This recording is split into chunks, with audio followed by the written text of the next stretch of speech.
yung hazard para matalagi ang pundasyon. Bawat sulok ng kabahayan ninyo, pwede na rin mapaiman. Oo. Sunod na henerasyon. Harap na harap.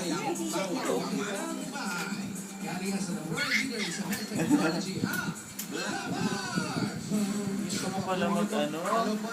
Tumayo lagi? Ready? Go. 1, 2, 3, 4, 5. Wala sumurado.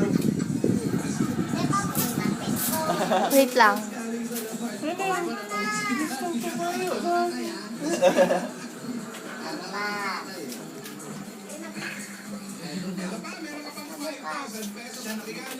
Gusto mo ng ano?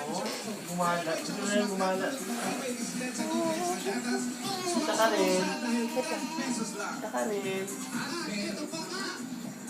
Dala ng pampers. May pampers sa tita ka rin. Pero wait lang, binibidyohan ko. Nila, puno na ng laway si Kuya Josh.